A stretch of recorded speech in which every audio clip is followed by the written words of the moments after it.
Halo pemirsa, apa kabar Anda hari ini? Senang sekali saya Raden Madlias dapat kembali menemani Anda dalam sebuah program talk show inspiratif. Ini dia Bincang Sehati. Ya pemirsa, pernah nggak Anda mendengar istilah frozen shoulder? Nah, frozen shoulder ini kan berarti kayak, ya shoulder berarti di sini lah ya gitu. Nah ini ada kondisi di mana kayak susah banget gitu ya, atau nyeri atau kayak bahasanya ya kayak frozen alias beku, kayak kaku, yang itu sakit banget kalau untuk digerakkan. Nah ada apa di situ? Kan kita selalu kepikiran antara, oh ini ada sendi, ada tulang dan lain sebagainya. Sehingga ada yang malah bilang kayak, oh mungkin salah tidur ya gitu, atau salah gerak gitu, atau mungkin kayak Anda lagi mau ambil barang di atas gitu ya. Nggak enak gitu ya, dan lain sebagainya lah. Pokoknya banyak hal yang bisa menyebabkan kenapa orang bisa mengalami sesuatu yang nggak enak di shoulder mereka masing-masing. Nah kalau case-nya adalah frozen shoulder, ini sebenarnya penyebabnya apa dan gimana cara mengatasinya. Makanya hari ini kita akan mengupas tuntas seputar frozen shoulder. Tapi sebelum itu kita akan membahas terlebih dahulu mitos atau fakta seputar kesehatan tulang. Oke, kita lihat yang pertama ya. Masa pubertas itu katanya bisa pengaruhi tinggi badan seseorang. Nah ini relate banget nih ya, kalau Anda atau anak Anda atau Anda pernah ada riwayat gitu ya, mau menyekolahkan anak Anda ke satu instansi khusus gitu ya di Indonesia, let's say kayak TNI atau Polri dan sebagainya. Ini kan ada namanya standar tinggi badannya. Nah itu ya, kalau kita ngomongin standar tinggi badan itu pasti orang akan pol-polan gitu ya ketika masuk masa pubertas. Karena apa? Karena di situ adalah titik atau fase di mana itu akan menjadi titik terakhir bagi mereka untuk meninggikan badan. Nah ada yang bilang kayak usia 18 gitu ya, atau 21 dan lain sebagainya. Nah kalau kita ngomongin tentang masa pubertas, itu ada hubungan nggak sih dengan tinggi badan seseorang? Karena kalau udah di umur yang masuk dewasa kayak 20 plus atau 30 plus itu katanya udah gak bisa lagi tinggi badan itu naik lagi. Jadi akan dimaksimalkan di masa pubertas. Betulkah ada hubungan antara pubertas dan tinggi badan seseorang? Nanti akan kita bahas ya. Oke, kita lanjut yang kedua ya. Obesitas katanya bisa memperburuk kondisi tulang.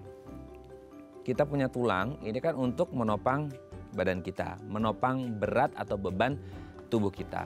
Nah ini akan jadi masalah ketika orang ini mengalami obesitas. Ya ibarat kata kalau kita berdiri menopang orang dengan berat badan 70 dibandingkan dengan yang 100 pasti kan beda gitu ya. Jadi meskipun mungkin struktur tulang, kepadatannya dan lain sebagainya itu sama gitu ya.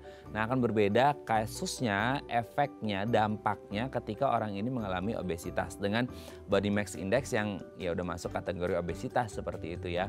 Nah ada nggak sih hubungannya kayak ya selama ini kan kita tahu tulang itu kan kuat banget sih. Masa gara-gara masalah menopang tubuh bisa menyebabkan gangguan pada kesehatan tulang gitu ya. Sehingga kita kepikiran apakah ada hubungan antara obesitas dengan kesehatan tulang seseorang, nanti akan kita bahas ya. Oke, kita lanjut yang ketiga ya. Wanita itu katanya rentan akan mengalami osteoporosis. Nah kita ngerti ya. Jadi kalau mungkin Anda pernah baca-baca juga di googling atau dan lain sebagainya ya gitu ya. Ada nggak sih perbedaan antara tulang wanita dan juga tulang pria? Katanya ada beda. Nah tulang wanita itu katanya lebih tipis, lebih kecil seperti itu ya. Sehingga mereka rentan mengalami osteoporosis. Karena selama ini mungkin juga Anda pernah ngeliat juga ya. Ada iklan tuh osteoporosis, bintang iklannya itu selalu perempuan gitu ya. Kenapa harus selalu perempuan? Apakah ini dikaitkan dengan struktur atau anatomi dari tulang si wanita yang lebih kecil atau lebih tipis? Atau juga kita kepikiran gini, wanita itu kan punya namanya hormon estrogen dan mereka adalah estrogen dependent ya. Jadi ketika mereka masuk fase menopause atau mungkin perimenopause gitu ya, dan produksi hormon estrogennya pasti akan menurun. Sehingga apa? Sehingga akhirnya densitas dari tulang atau kepadatan tulang mereka juga akan menurun. Dan ini akan berakibat pada risiko terjadinya osteoporosis. Nah apakah itu secara secara medis it is medically proven gitu ya, terbukti bahwa memang wanita mengalami osteoporosis itu prevalensinya lebih banyak dibandingkan pria atau enggak juga gitu ya. Pria juga bisa mengalami osteoporosis ketika mungkin mereka masuk di usia yang lanjut. Nanti kita bahas ya, ada nggak hubungan antara osteoporosis dan juga prevalensinya yang katanya lebih banyak pada wanita. Nanti kita bahas ya. Oke, kita lanjut yang keempat ya. Minum susu katanya bisa menambah tinggi badan. Nah ini erat kaitannya dengan tadi juga ya, kita ngomongin masa pubertas dan lain sebagainya gitu ya. Kalau kita ngomongin susu, ini kayaknya pengalaman pribadi saya sewaktu kecil. Nah kebetulan saya itu dulu nggak begitu suka minum susu ya, kecuali susu yang coklat. Kalau yang susu yang putih saya nggak begitu suka gitu. Nah selalu dikasih tahu sama orang tua atau mungkin bahkan orang tua di tetangga-tetangga saya, anaknya selalu dikasih susu. Supaya apa? Supaya badannya tinggi. Karena apa? Di dalam susu ada kandungan nama kalsium gitu ya.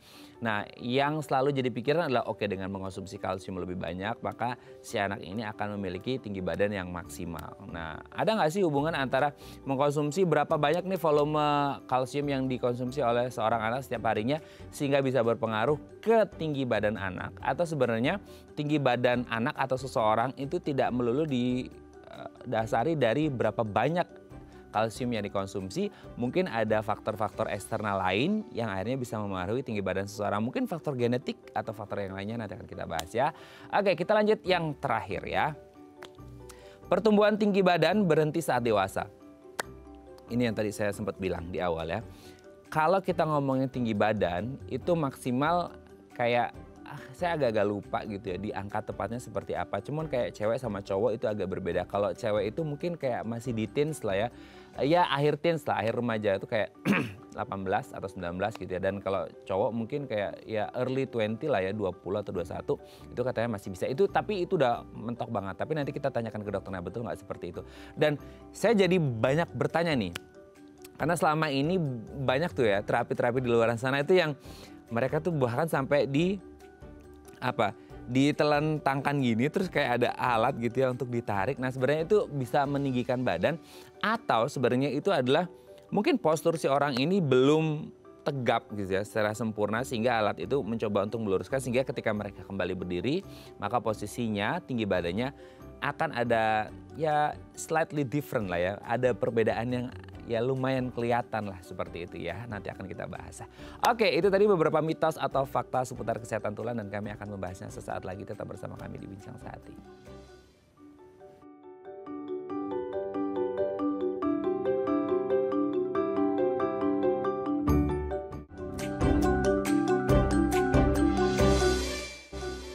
Baik, Anda masih bersama kami di Bincang Sehati. Tadi di segmen sebelumnya kita sudah membahas ada beberapa mitos atau fakta seputar kesehatan tulang. Nah, untuk membahasnya telah hadir bersama kami di studio Bincang Sehati ada Dr. Jeffrey Sukmawan SPOTK, dokter spesialis ortopedi konsultan shoulder and elbow dari Rumah Sakit Premier Bintaro. Selamat pagi Dr. Jeffrey, apa kabar dok? Selamat pagi, kabar sehat ya dok ya? Alhamdulillah sehat. Puasa dok? Puasa. Oke, dok, hari ini kita akan membahas seputar frozen shoulder. Tapi sebelum bahas itu kita bahas terlebih dahulu mitos fakta seputar kesehatan tulang. Ini jadi banyak yang mungkin bertanya-tanya juga ya. Tulang yang nggak kelihatan jadi banyak yang abai mungkin ya. Kita akan bahas terlebih dahulu mitos fakta. Yang pertama adalah masa pubertas itu bisa pengaruhi tinggi badan. Ini sering banget ya. Mulai dari secara hormonal mereka berubah gitu ya. Terus kemudian secara tinggi badan katanya maksimal banget itu di masa pubertas. Betul nggak sih? Ya, ini betul. Jadi ternyata tulang kita itu masa pertumbuhan dari kecil, dari bayi hingga dewasa itu terdapat growth spurt namanya. Jadi peningkatan, percepatan pertumbuhan, tapi dia sifatnya sesaat. Ya, jadi ada growth spurt. Yang paling tinggi itu di usia-usia kalau pada laki-laki sekitar usia 18 tahun. Dia sudah mulai dari 15 tahun peak, kemudian 18 tahun setelah itu selesai. Terus pada wanita itu di kisaran usia 12 tahun hingga 15 tahun. Jadi setelah itu selesai. Selesai ya? Jadi betul. Oke, jadi kalau misal ada nih dok yang mau kayak sekolah-sekolah gitu ya di angkatan lah gitu di Indonesia kan sering banget tuh, itu kan salah satu standarnya adalah tinggi badan. Betul. Gitu ya. Ketika mereka mau mengupayakan, aduh udah masuk nih usia 18 gitu ya, udah mau masuk daftar atau 19. Iya, bukannya kita mengecilkan ekspektasi mereka gitu ya. Tapi berarti itu akan mentok dong usahanya, effort yang sudah dilakukan atau gimana? Maksudnya nggak akan ngefek atau gimana? Oke, sebelum ke sana yang harus kita lihat lebih detail itu adalah proses pertumbuhan itu tidak bisa dilihat di ujung saja. Nah, proses di ujung itu adalah sesuatu yang sifatnya ya mungkin tadi bilang udah mentok. Tapi idealnya kalau masyarakat kita tahu ya, itu dimulai dari awal, sejak dia lahir, bahkan sejak masih janin. Jadi proses pertumbuhan itu kita harus hitung dari situ. Itu akan menentukan bagaimana nanti dia tumbuh kembang, kemudian dia tingginya dan seterusnya. Tentu ada faktor-faktor lain, genetik, ya, keluarga, ya, nutrisi dan lain-lain gitu. Makanya kalau misalnya kita lihat, misalnya ada yang, wah, tinggi badan anak saya udah usia 18 tahun masih segini, bisa nambah lagi nggak, Dok, gitu. Itu kan pertanyaannya sebenarnya simple, bahwa di usia segitu udah tidak memungkinkan secara biologis untuk nambah lagi. Kalau nanti kita bicara ada metode-metode tertentu, tinggal kembali ke biologis si anaknya masih bisa menerima respon untuk pertumbuhan lagi atau sudah mentok gitu. Oke. Jadi akan kembali ke pribadinya masing-masing si anak gitu ya, Dok ya. Meskipun secara hitung-hitungan medisnya 18 itu udah mentok gitu ya. Oke. Tapi jangan patah arang ya, batak semangat ya. Semoga ada jalan terbaik. Oke, kita lanjut yang kedua, Dok. Obesitas memperburuk kondisi tulang. Secara analogi kita orang awam melihat kita bisa berdiri karena ditopang oleh tulang. Nah, akan jadi pertanyaan, tulang kuat nggak sih menopang orang-orang dengan body mass index yang over gitu ya? Atau kata lainnya obesitas. Itu ada hubungan, Dok? Atau gimana? Ini menarik sekali. Jadi saya harus jelaskan sedikit. Di satu sisi, tulang itu punya kondisi biomekanik, dia akan semakin padat dan kuat kalau diberi pressure. Yes. Ya, obes, berat badan nambah, mestinya tulangnya padat dong. Iya, betul. Tapi sisi kontroversinya adalah ternyata ada kondisi adipogenesis. Jadi di dalam bone marrow, ya, di dalam bone marrow, sumsum tulang, yang secara teori ya ada salah satu studi yang menyatakan bahwa dia mempengaruhi kepadatan tulang. Akhirnya bisa dibilang bahwa di satu sisi kalau secara umum dikatakan tulang bisa memadat, tapi di sisi yang lain kondisi obes memicu pengeroposan gitu. Mungkin tidak seberat pada kondisi osteoporosis yang lain, tapi kita harus hati-hati. Terus yang kedua, tentu orang yang obes dari segi aktivitas tentu berbeda. Kita harus pikirkan nggak cuma tulang, ototnya juga ada resiko-resiko injury yang kemudian memicu resiko fracture atau patah. Jadi arahnya ke sana. Oh, oke. Jadi memang sedikit banyak pasti ketika kita ngomongin obesitas, ya di luar tulang juga sebenarnya obesitas tidak bagus gitu ya, Dok ya. Betul. Yang sedang-sedang aja yang pas gitu ya. Yeah. Oke, Dok. Kita lanjut yang ketiga ya. Wanita rentan mengalami osteoporosis. Kebetulan banget selama ini kita sering banget lihat iklan osteoporosis, bintang iklannya perempuan. Nggak tahu secara kebetulan atau memang secara medis sudah ada risetnya, riskesdasnya, sehingga akhirnya jadilah itu perempuan yang selalu jadi bintang iklan osteoporosis. Gimana tuh, Dok? Oke, jadi secara umum kepadatan tulang itu terus bertambah sampai kurang lebih usia 30 tahun. Kita bicara pada perempuan ya. Setelah 30 tahun itu puncak-puncak kepadatan tulang. Kemudian dia plateau sampai 40 tahun kurang lebih, dan setelah 40 tahun secara bertahap dia berkurang kepadatannya. Memang secara umum bisa dikatakan pada wanita lebih rentan karena ada proses menopause. Nah, di mana di situ kemudian diikuti oleh penurunan kepadatan tulang yang awalnya mungkin kita bilang osteopenia dan berlanjut menjadi osteoporosis. Jadi betul. Oh, oke. Berarti betul ya. Betul. Tapi ini bukannya apa-apa. Kita ngomongin kaum Adam juga nih, yang cowok juga tetap bisa. Ada potensi andropause kita bicara, andropause, ya, tapi pada usia yang lebih tua. Memang akhirnya di usia-usia yang cenderung kita anggap lebih muda, yang lebih rentan yang wanita. Yang perempuan ya. Oke, sama-sama punya risiko, tapi perempuan lebih awal. Lebih awal. Gitu ya. Oke, Dok, kita lanjut yang keempat. Minum susu bisa nambah tinggi badan. Ini pengalaman pribadi saya, Dok. Itu dari kecil tuh selalu dicekokin susu gitu. Sementara saya nggak begitu suka susu kecuali yang coklat gitu. Itu pun harus yang lebih banyak ditambah gula lagi gitu ya. Nah, sebenarnya ada nggak sih? Kan kalau kita ngomongin susu, kenapa susu? Sebenarnya bukan di susunya mungkin ya, di kalsiumnya gitu ya. Nah, itu ada nggak hubungan minum susu dan tinggi badan gitu? Saya rasa kita bicara secara umum, kalau di masa pertumbuhan iya, karena salah satu komponen yang membantu proses pertumbuhan nutrisi. Jadi kalau susu dikonsumsi sesuai di usia pertumbuhan, potensi peningkatan tinggi badan ada gitu. Tentu harus difikirkan faktor yang lain juga. Tapi setelah masa pertumbuhan selesai, mungkin ini nggak terlalu berpengaruh. Tapi bisa berpengaruh untuk kondisi kepadatan tulang. Jadi asupan kalsium, vitamin D dan teman-temannya itu penting untuk kepadatan tulang pada mereka yang masa pertumbuhan sudah selesai. Tapi pada saat proses pertumbuhan dua-duanya, baik untuk pertumbuhan tinggi badan maupun untuk kepadatan tulang juga. Oke ya.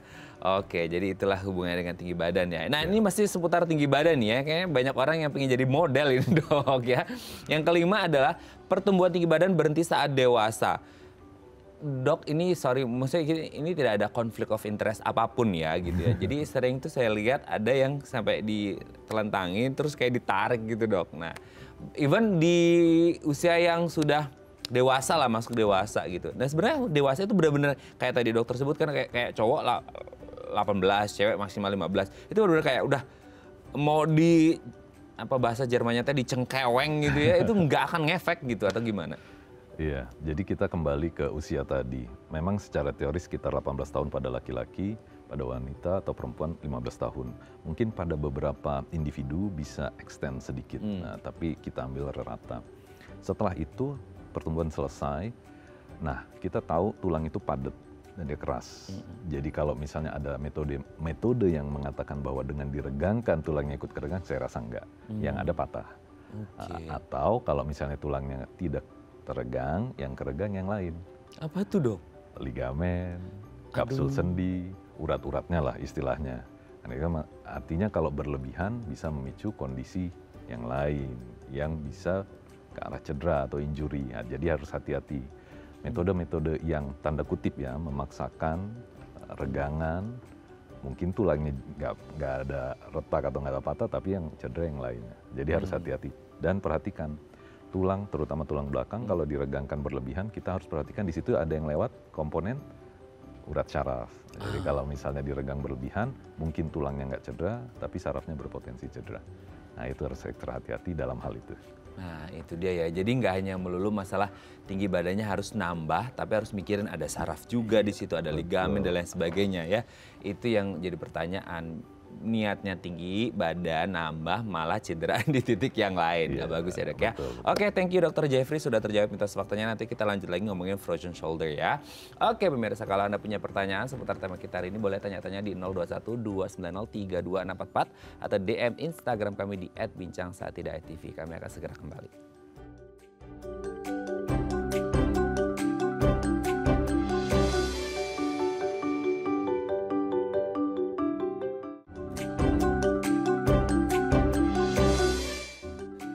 Baik, Anda masih bersama kami di Bincang Saati. Kita masih membahas tema kita hari ini seputar frozen shoulder. Nah, kalau Anda punya pertanyaan seputar tema kita hari ini, boleh tanya-tanya di 021-290-3244 atau DM Instagram kami di @bincangsaati.tv. Kita masih bersama dengan Dr. Jeffrey Sukmawan SPOTK, dokter spesialis ortopedi, konsultan shoulder and elbow dari Rumah Sakit Premier Bintaro. Oke, Dok, kita lanjut lagi.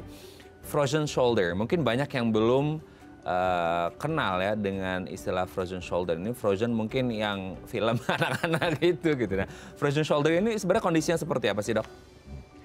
Secara umum kita bahasa frozen shoulder itu, frozen kan artinya beku ya, kaku. Shoulder pada sendi bahu. Jadi kekakuan pada sendi bahu. Seringnya keluhannya itu nyeri dan kaku, sehingga ada rasa nyeri yang hebat dan keterbatasan gerak. Bahasa medisnya adhesif kapsulitis atau peradangan pada kapsul sendi bahu dan yang mengalami perlengketan. Oke. Itu berarti kalau di bayangan kita ya, secara arti harfiah dari frozen adalah beku gitu. Beku tuh pasti identiknya ya udah nggak bisa bergerak dah gitu ya. Nah, ini berarti si bahunya ini benar-benar kayak sekaku itu apa gimana? Atau bisa tapi sakit gitu? Oke. Dia prosesnya sebenarnya gradual. Oh, bertahap ya? Ada 3 fase sebenarnya dia secara umumnya. Fase awalnya freezing, dia lebih dominan keluhan nyeri. Kemudian frozen, ya kemudian itu kaku yang dominan, nyerinya udah mulai berkurang. Yang terakhir thawing, dia cair. Cair artinya gerakannya pelan-pelan kembali. Cuma 3 fase ini bukan dilalui dalam hitungan minggu atau bulan, dia bisa menahun. Pada beberapa orang mungkin bisa beberapa bulan, tapi dari pengalaman saya jarang yang di bawah 3 bulan. Jadi proses frozen shoulder itu sendiri uniknya dia lama. Oh, oke. dengan proses yang lama itu sebenarnya, katakanlah yang fase pertama deh, freezing gitu ya. Itu sebelum masuk fase freezing itu udah ada rasa nyeri nggak sih? Kan pasti di fase freezing rasa nyeri dong, karena sebelum frozen kan dia nyeri-nyeri dulu gitu. Itu ada rasa-rasanya nggak sih, Dok? Betul, ada. Jadi umumnya keluhan awal itu ada keluhan pegel, belum nyeri. Jadi pegel, ada rasa nggak nyaman, gerakan saat itu masih oke, ada pegel, nyerinya nggak terlalu dominan. Secara gradual, hitungan hari atau minggu, mulai berasa tuh ada nyeri. Tapi saat itu keluhan bahunya yang kaku itu belum terlalu kentara, belum terlalu kelihatan. Ya, baru nanti masuk ke fase kedua. Nah itu baru. Jadi awalnya kita lihat dia nyeri, tapi kakunya nggak terlalu. Fase kedua, kakunya dominan, nyerinya berkurang gitu. Dua fase ini dikombinasikan, pasien benar-benar atau individu tersebut biasanya tidak nyaman untuk melakukan aktivitas sehari-hari. Karena pada umumnya kita menggunakan bahu kita.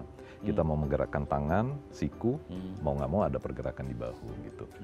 Jadi secara, kalau kita jelaskan lebih detail lagi, kita harus tahu bahwa sebenarnya bahu itu bukan sekedar tulang ketemu dengan tulang, sendinya. Tapi dia sebenarnya ada kapsul, di dalam juga ada urat, ada ligamen, ada permukaan tulang rawan, baru di luarnya ada otot gitu. Problemnya sejatinya bukan di ototnya. Dan bukan di sarafnya. Jadi problemnya lebih kepada adanya peradangan yang muncul di dalam persendian, diikuti oleh kapsul sendi yang mengalami penebalan dan dia mengisut. Volumenya berkurang. 3 kombinasi kondisi ini yang menyebabkan pergerakan dari sendi bahu yang tadinya sangat luas, ya kan, salah satu sendi yang sangat fleksibel langsung drop, jadi sangat kaku dan terbatas gerakannya. Itu nyerinya itu ada yang identik nggak? Maksudnya nyeri kan kadangkala atau pain tolerance orang kan mungkin beda-beda gitu ya, Dok ya. Itu nyeri yang seperti apa yang ini identik mengarah ke freezing si frozen shoulder ini sendiri gitu? Oke. Nyerinya sifatnya pain, arahnya nyeri tumpul. Jadi bukan nyeri yang kayak ditusuk gitu, bukan. Cuma pada kondisi tertentu, misalnya individu tersebut salah gerakan, itu very painful. Jadi jangan kaget, tapi bukan konstan gitu. Beda sama kondisi nyeri-nyeri lain, katakan misalnya ada robekan pada urat bahu, atau misalnya ada jepitan saraf bahu, itu beda pola nyerinya. Jadi nyerinya itu kalau tidak banyak pergerakan, dia masih tolerable. Tapi ketika digerakkan, karena dia sudah ada kekakuan, nah itu baru muncul pain-nya. Dan hati-hati, kadang-kadang keluhannya bisa muncul bahkan pada saat istirahat, di mana sebenarnya sendi bahu. Nggak lagi bekerja ya? Nggak lagi bekerja. Uniknya di situ. Banyak pasien-pasien saya dengan kondisi frozen shoulder, justru pada saat istirahat dia kurang nyaman. Dia diam, dia nggak bergerak, kok nggak nyaman. Akhirnya mencari posisi tidur yang nyaman, itu pun mungkin nggak memberi solusi gitu. Itu sebenarnya muncul ketika tidak beraktivitas atau ketika beraktivitas itu juga muncul, cuman dia nggak kerasa karena dia mobilitasnya tinggi gitu. Jadi kalau dilihat polanya itu, awal paling nggak nyaman itu seringnya individu tersebut adalah ketika ada fase di mana si bahu itu tidak bergerak. Contoh pada saat tidur malam. Pagi, awal memulai aktivitas itu sangat nggak nyaman. Tapi menjelang siang, ketika sudah mulai ada aktivitas, gerakan-gerakan sudah agak nambah, itu dia lebih nyaman. Walaupun kalau misalnya si individu tersebut sudah masuk di fase kedua, kakunya tetap ada. Dan itu khas banget. Gerakan di bahu kita, kalau kita mau bagi 4, tuh misalnya yang ke depan, ke samping, sama gerakan memutar keluar dan memutar ke dalam, simpelnya. Nah pada frozen shoulder, di 4 arah gerakan ini, mau itu salah satu atau 2 atau 4-4-nya bisa terbatas. Gitu, nah kelihatan khas kok. Kelihatan khas ya. Oke, tapi sebenarnya yang menyebabkan kenapa akhirnya orang bisa mengalami frozen shoulder ini apa dong? Maksudnya apakah, sorry ya ini kalau orang Indonesia bilangnya salah tidur, tadi udah disebutin ya gitu. Tidurnya nggak nyaman. Apa gara-gara salah tidur, Dok? Salah bantal, Dok? Segala macam tuh. Atau mungkin ada faktor-faktor lain yang secara medis itu sudah terbukti bahwa itu menyebabkan frozen shoulder. Oke. Terkait penyebabnya, kita bagi frozen shoulder ini ke arah primary frozen shoulder atau secondary frozen shoulder. Kalau primary frozen shoulder, itu pada umumnya salah satu yang terbanyak ya yang terjadi. Tapi penyebabnya idiopatik atau bahasa simpelnya nggak jelas. Nggak jelas. Kalau yang secondary, lebih predictable. Dia biasanya ada cedera, misalnya entah tulangnya retak atau uratnya ada yang robek. Karena nyeri, dia cenderung diem. Karena diem, dia jadi kaku. Nah ini secondary. Tapi kalau yang primary, sampai sekarang penyebabnya nggak jelas. Tapi ada faktor risiko tertentu, contoh pada pasien diabetes mellitus, itu angka atau risiko frozen shoulder lebih tinggi. Kayaknya diabetes tuh semua komplikasinya banyak banget ya, termasuk ke frozen shoulder juga ya? Frozen shoulder juga. Okay. Nah, kalau kita bicara yang primary atau bicara yang secondary, apapun itu, tapi secara teori, proses yang terjadi, saya suka menjelaskan itu ke pasien-pasien saya ada 3 nih. Yang pertama, terbentuk seperti lem di dalam sendi bahu. Maksudnya gini, ketika terjadi proses radangnya ringan, tapi terakumulasi tahap demi tahap sampai kemudian terbentuk nada namanya jaringan fibroblast. Anggap itu terbentuk lem di dalam sendi bahu. Yang tadinya dia mestinya smooth, gerakannya mulai lengket tuh. Yang kedua, pembungkusnya. Si pembungkusnya itu kan kapsul sendi. Ketika dia radang, dia mengalami penebalan juga. Bayangkan yang tadinya mestinya nggak tebel, jadi tebel, agak kaku tuh. Sesuatu yang tebel lebih sulit untuk elastisitasnya jadi berkurang. Kemudian yang ketiga, dia mengalami penyusutan volume. Jadi kapsul sendi bahu itu idealnya agak tanda kutip longgar sedikit untuk mengakomodir gerakan yang super luas dari sendi bahu. 3 hal ini yang menyebabkan terbatas gerakan sendi bahunya. Awalnya berapa derajat, kemudian makin berkurang, akhirnya seolah-olah seperti, mohon maaf, seperti orang lumpuh. Padahal nggak lumpuh. Jadi ada ngangkat gini aja susah gitu. Padahal sebenarnya dia bisa. Cuman karena di dalamnya lengket, ototnya nggak bisa melawan. Gitu. Tapi ketika lengketnya hilang, pasien akan bisa mengangkat lagi. Fungsinya melantar kembali lagi.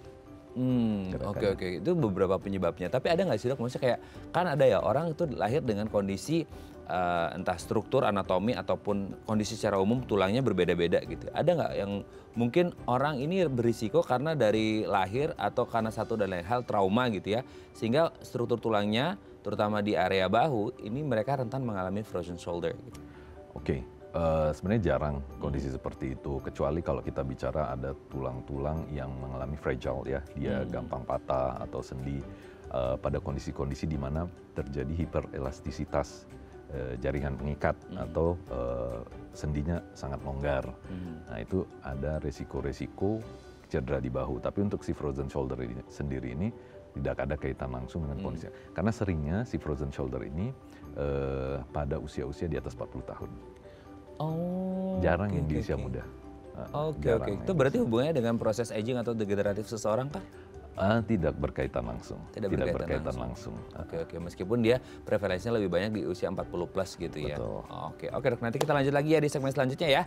Oke pemirsa, kalau Anda masih punya pertanyaan seputar tema kita hari ini, boleh tanya-tanya di 0212903244 atau DM Instagram kami di @bincangsaatidayatv. Kami akan segera kembali.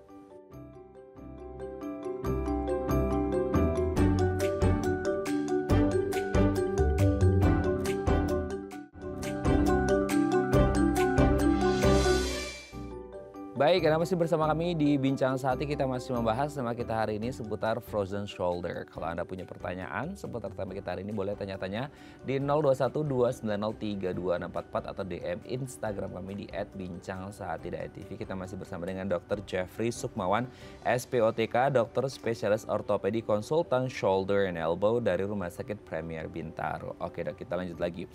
Ini pertanyaan agak receh sih dok, cuman harus dijawab ya kan. Ada nggak kemungkinan orang mengalami frozen shoulder di dua-dua bahunya? Itu bisa bayangin nggak? Itu satu bahu aja udah kebayang ya dari cerita dokter Jeffrey tadi itu sakitnya luar biasa. Apalagi dia bisa bertahan berbulan dan bertahun-tahun gitu ya. Ada nggak kondisi atau bisa atau tidak atau pernah atau tidak deh gitu ya, dua-duanya mengalami frozen shoulder? Ada kemungkinan seperti itu, tapi kecil. Untungnya kecil. Jadi dari pengalaman saya, biasanya frozen shoulder itu hanya kena ke satu sisi. Bisa yang kanan saja, bisa yang kiri saja. Tapi ketika yang satu sudah reda, belum tentu yang satu hilang dari masalah frozen shoulder. Apalagi kalau yang tipe primary frozen shoulder, which is unpredictable. Gitu. Oke, jadi gini. Karena sifatnya, apalagi yang primary ya, itu kan idiopathic. Jadi nggak ngerti itu. Jadi nggak ada kayak tindakan antisipatif atau preventif untuk, oke, semisal yang satu nih kena sebelah bagian kanan. Dok, aku takut nanti kalau terjadi dia nyebrang ke sebelah kiri. Nggak ada yang bisa dilakukan dong sebelum gejala itu muncul atau gimana? Nah, menariknya frozen shoulder ini dia diawali oleh proses inflamasi atau radang. Yang sifatnya ringan, bukan kayak radang infeksi atau ada jaringan yang robek, bukan. Nah, ketika proses inflamasi atau radang ini muncul, biasanya disertai keluhan nyeri. Jadi kalau sudah mulai terasa nyeri di sendi bahu dan dia tidak hilang dalam hitungan beberapa hari, yang idealnya kan radang pelan-pelan berkurang. Harus mulai curiga, jangan-jangan ini awal dari satu kondisi frozen shoulder. Tapi kadang-kadang kita tahu masyarakat awam kan belum ngeh gitu ya. Tapi kalau itu terjadi, redam radangnya di awal-awal dan sudah mulai melakukan, saya sarankan untuk dilakukan latihan gerakan untuk menghindari kekakuan. Jadi satu sisi radangnya atau inflamasinya diredam, di sisi yang lain gerakannya di-maintain untuk tidak berkurang. Prinsipnya dua itu, di fase-fase awal untuk mencegah kemudian dia bergulir menjadi frozen shoulder yang sebenarnya. Tapi kalau akhir dari freezing ke frozen itu sendiri, akankah kasusnya berbeda setiap orang dalam artian durasi dari freezing ke frozennya atau tergantung tingkat keparahan dari masing-masing frozen shouldernya atau gimana? Betul sekali. Itu individual. Ada yang proses ini berlangsung dalam hitungan beberapa minggu, ada yang beberapa bulan. Makanya kalau dilihat fenomena pulih dari frozen shoulder itu, ada yang sampai menahun, ada yang dalam hitungan beberapa bulan, mungkin dia sudah mulai merasa nyaman. Gitu. Itu menahun itu setelah melewati terapi atau tidak, atau apa dok? Maksudnya ada tindakan di situ pasti ada. Biasanya pasien yang sudah tidak tahan dengan kondisi frozen shoulder akan menjalani terapi apapun. Salah satunya fisioterapi ya, dengan terapi dengan dilakukan pergerakan ya atau metode lainnya. Intinya bagaimana supaya meningkatkan gerakan dari persendian bahunya gitu. Bahkan ada yang sampai agak bosan menjalani proses fisioterapi karena berbulan-bulan. Panjang ya. Dan kita tidak bisa menilai bahwa ini dalam 1 bulan akan cair ya, kondisinya yang tadinya frozen, dia cair akan enggak. Yang penting menurut saya progresivitasnya. Jadi maksudnya gini, kalau setelah dia menjalani proses awal terapi dengan misalnya obat untuk mencegah atau meredam radangnya dan fisioterapi untuk meningkatkan gerakan yang tadinya sudah berkurang, lihat maju nggak dia, bisa nambah berapa derajat range of motionnya, oh berarti ini ada kemajuan, jalani dulu aja fisioterapinya. Nah tapi ada kondisi yang lain, bisa saja dia stuck, nggak maju-maju, gerakannya nggak nambah, tapi nggak tambah berkurang juga. Atau yang lebih repot, makin berkurang, diikuti dengan rasa nyeri yang hebat. Nah kadang-kadang kalau udah seperti itu kita bisa periksa lebih detail. Jadi nggak hanya sekedar diperiksa, kita nanya keluhan gitu ya. Tapi harus dipastikan jangan-jangan di dalamnya ada sesuatu yang terjadi. Tidak sekedar gejala frozen shoulder, maka harus dipastikan hal yang lainnya. Karena kalau saya lihat ternyata variasi frozen shoulder itu nggak hanya sekedar murni frozen shoulder, tapi ternyata entity frozen shouldernya ada kondisi yang lain yang secara tidak langsung memicu kondisi frozen shouldernya. Contohnya robekan urat bahu yang nggak kelihatan. Jadi mungkin ternyata awalnya dia ada masalah di urat bahunya, kemudian muncul nyeri, gerakannya terbatas, jadinya malah ke arah frozen shoulder. Saling tumpang tindih. Nah ini harus hati-hati. Oke, tapi sebenarnya sebelum kita membahas lebih dalam lagi tentang terapi atau tindakannya itu sendiri, saya jadi kepikiran gitu ya.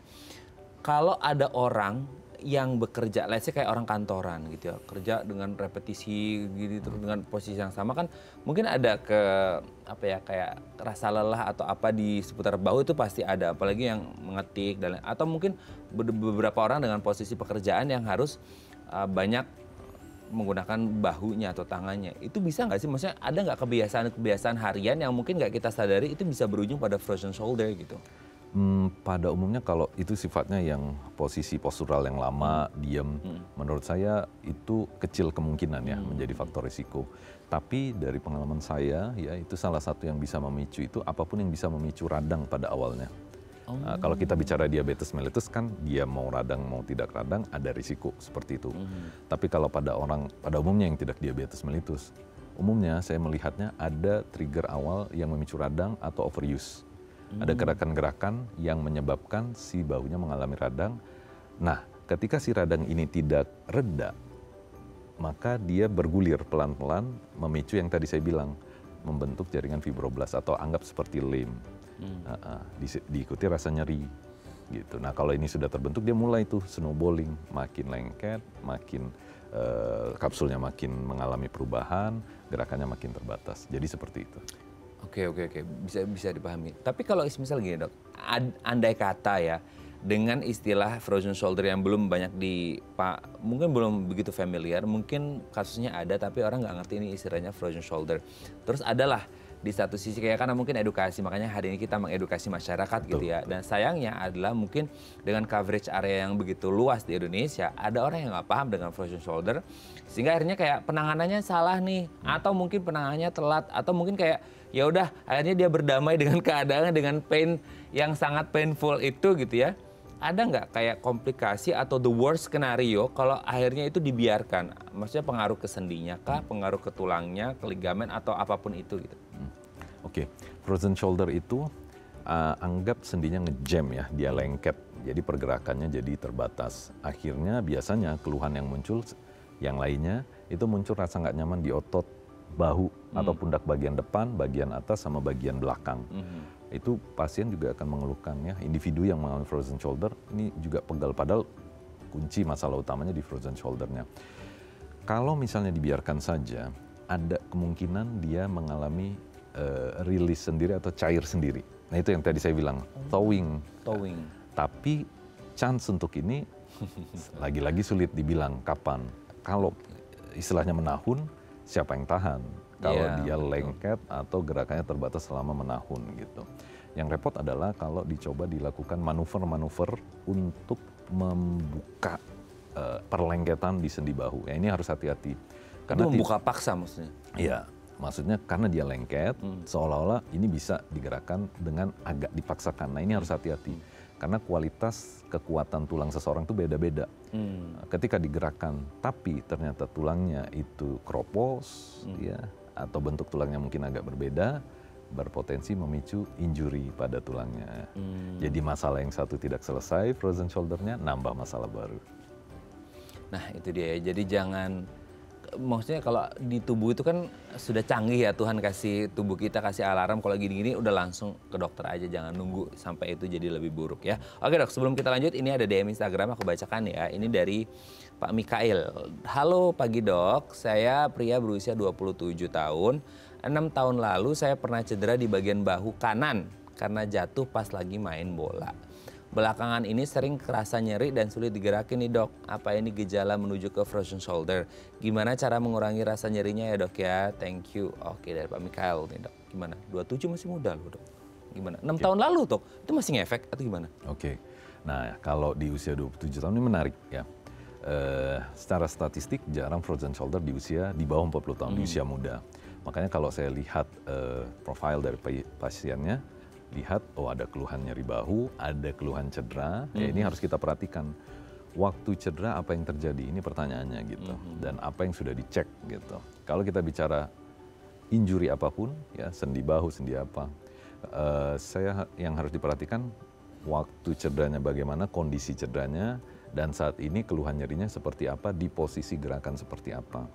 Kalau di usia muda, saya sering melihatnya arahnya ke kondisi bisa cedera yang memicu instability of shoulder instability.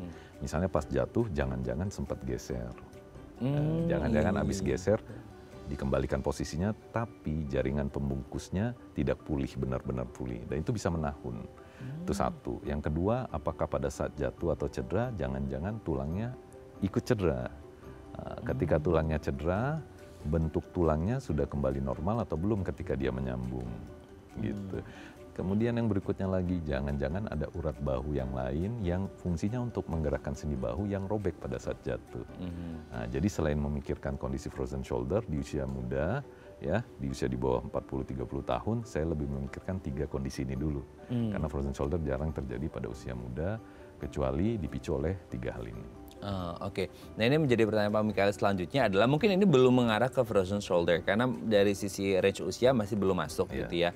Memang harus ada pemeriksaan lebih lanjut, tetap harus diperiksakan gitu ya dok ya. Nah kalau untuk sementara nih Pak Mikael tadi mungkin nggak kerasa, mungkin nggak nyaman dengan rasanya, untuk menghilang nyerinya hanya cukup dengan mengonsumsi obat pereda nyeri dan harus pakai resep dokter juga atau gimana tuh?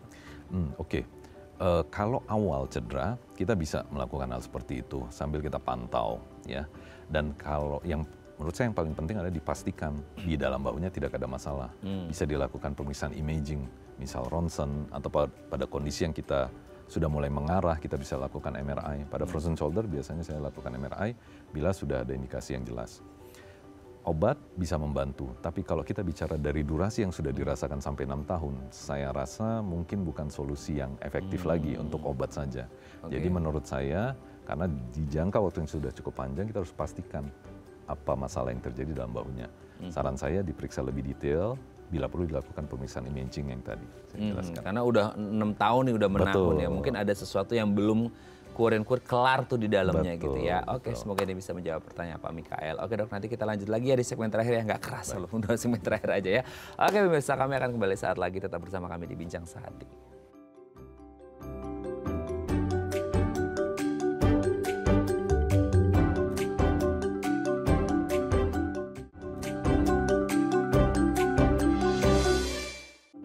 Baik, Anda masih bersama kami di Bincang Sehati. Kita masih membahas tema kita hari ini seputar frozen shoulder. Masih bersama dengan Dr. Jeffrey Sukmawan, SPOTK, dokter spesialis ortopedi, konsultan shoulder and elbow dari Rumah Sakit Premier Bintaro. Oke dok, sekarang kalau udah ke dokter nih, udah divonis, didiagnosis bahwa ini adalah frozen shoulder. Karena udah nggak tahan nih dok, udah berbulan-bulan melewati masa freezing gitu ya, udah frozen, nggak tahu towingnya kapan gitu ya. Ya udah deh, hanya ke dokter Jeffrey minta tolong disembuhkan. Tapi gini dok, kondisi masyarakat kita itu mungkin beda-beda. Ada yang dengan gagah berani datang ke dokter, oke dok, any kind of treatment I'll go gitu ya. Tapi kan ada yang kayak, dok kalau bisa jangan yang invasif dong, maksudnya kayak jangan yang surgery gede dong dok. Itu kan pasti banyak, pasien pasti akan berbeda-beda tipenya gitu. Nah itu gimana, untuk treatmentnya sendiri gimana dok? Oke, ini menarik. Jadi untuk frozen shoulder itu most of the time kita bisa lakukan secara conservative treatment. Artinya apa? Tidak perlu penanganan sampai harus dilakukan surgery. Nah, jadi kita bagi dua nih, satu conservative treatment, satu surgical atau operative treatment. Kalau kita bicara conservative treatment, yaitu tadi diredam radangnya dengan obat minum, kemudian ada fisioterapi, dan kalau perlu memang ada self exercise. Ya, si penderitanya melakukan latihan berulang, tapi harus continue. Masalahnya kadang-kadang orang kita ini nggak disiplin. Jadi dia sudah tahu ada masalah frozen shoulder, latihan sekenanya, seingatnya. Ya sesuai metodenya dok, konservatif. Konservatif. Jadi akhirnya stuck di situ tuh. Akhirnya nyerah. Nah, oke, kalau kita bicara acuannya waktu ya. Saya datang setelah 6 bulan frozen shoulder, tapi belum pernah fisioterapi, buat saya ada baiknya dicoba dulu gitu. Ada nggak perbaikan? Kalau tidak ada perbaikan, dan kalau semua metode konservatif sudah tidak ada perbaikan, ya obat nggak mengurangi sakit, fisioterapi tidak membuat pergerakannya nambah atau hanya minimal sekali. Pada beberapa metode ada yang sampai disuntik, masih juga tidak ada perbaikan, maka itu bukan mentok, masih ada pilihannya. Akhirnya kita lakukan surgery. Wah, tunggu dulu dong. Tunggu dulu, kenapa harus di surgery gitu. Nah ini menarik, karena kalau kita bicara surgery, orang awam pun mendengar kata operasi, wah ini harus diapain? Ya nggak jadi deh, nggak. Untungnya kita sudah mendalami teknik yang sudah advance, ya minimal invasive surgery. Jadi untuk kondisi frozen shoulder yang memang sudah tidak ada solusi lagi di conservative treatment, kita bisa pertimbangkan untuk dilakukan capsular release procedure secara arthroskopik. Oke, saya jelaskan satu. Arthroskopik itu metodenya. Jadi kita menggunakan instrumen yang kecil, ya kamera, scope, yang kecil hanya sebesar pensil, ya, untuk masuk ke dalam sendi, melihat kondisi radang yang terjadi di dalam dan tentu perlengketannya, ya, itu biasanya merah karena ada inflamasi. Kemudian instrumen lainnya untuk dilakukan rilis pada kapsulnya. Ingat tadi kondisi frozen shoulder itu adanya penebalan dan perlengketan dan volume dari kapsul sendi yang mengisut itu dirilis. Jadi dia akan kembali terbuka untuk kemudian bisa dilakukan gerakan. Jadi kalau buat saya metode ini sangat krusial ya untuk memberikan treatment. Jadi anggap seperti shortcut untuk kondisi frozen shoulder yang sudah mentok dengan metode yang lainnya. Dengan minimal invasive surgery ini, arthroskopi, ya, shoulder arthroscopic capsular release procedure, maka itu kondisi frozen shouldernya kita bisa rilis. Besoknya pasiennya boleh langsung fisioterapi untuk digerakkan. Oh, besoknya langsung? Besoknya langsung digerakkan. Itu kondisinya gimana? Maksudnya recovery-nya perlu berapa lama? Kok bisa besok udah langsung fisioterapi tuh? Pada kondisi awalnya dia lengket dan sulit digerakkan, besoknya pada saat fisioterapi malah saya sarankan untuk digerakkan. Dan biasanya kelihatan bedanya before afternya. Secepat itu. Secepat itu ya. Secepat itu. Dan yang kekhawatiran orang pada umumnya ya, masyarakat awam kan, wah operasi pasti di belek lebar-lebar. Padahal kita kayak ngintip aja. Jadi luka operasinya kecil, sekitar 1 cm di 2 titik. Itu perlu sekali aja, Dok? Sekali aja. Most of the time sekali aja. Dan saya juga nggak sarankan ini bisa dilakukan berulang, nggak. Jadi justru treatment ini like final treatment lah. Last option ya, gitu sebelum akhirnya. Ya konservatif dulu deh gitu kalau emang bisa. Tapi konservatif itu hanya untuk di grading tertentu atau udah ya any kind of grading bisa konservatif dulu dicoba gitu? Bisa dicoba di awal-awal di mana si pasien ini atau individu yang mengalami frozen shoulder belum pernah menjalani konservatif treatment sebelumnya. Karena kita belum tahu respon bahu atau shouldernya dia ketika menjalani treatment konservatif. Karena saya melihatnya individual. Ada yang dengan konservatif treatment dia pelan-pelan mengalami perbaikan gitu. Ada yang mungkin sudah lama konservatif treatment tapi nggak maju-maju atau malah mengalami perlengketan ya atau gerakannya makin berkurang. Oke, jadi dicoba dulu yang konservatif, harus disiplin gitu ya, fisioterapi dan lain sebagainya. Nah akhirnya kalau memang tidak membuahkan hasil baru yang ke surgery yang minimal invasif tadi itu ya. Semoga ini bisa membantu. Oke, terima kasih Dr. Jeffrey. Hari ini kita mengenal frozen shoulder dan gimana gejalanya, rasanya, dan apa yang harus dilakukan. Semoga yang mengalami frozen shoulder bisa segera datang ke dokter atau tanya-tanya ke Dr. Jeffrey untuk mengatasinya gitu ya. Jangan takut operasi gitu ya, karena ini minimal invasif. Thank you, Dok. Sehat terus, salam untuk keluarga di rumah dan teman-teman di Rumah Sakit Premier Bintaro. Selamat pagi, Dok. Oke pemirsa, itu tadi perbincangan kita dengan Dr. Jeffrey. Semoga bermanfaat ya. Dan jangan lupa untuk terus menyaksikan konten-konten inspiratif kami hanya di platform The Eye Plus. Saya Raden Madlia Samit. Sampai jumpa dan selamat kembali beraktivitas di hari Rabu yang indah ini. Ingat, jaga kesehatan bahu Anda supaya bisa gerak-gerak kayak gini. Sampai jumpa. Terima kasih, Dok.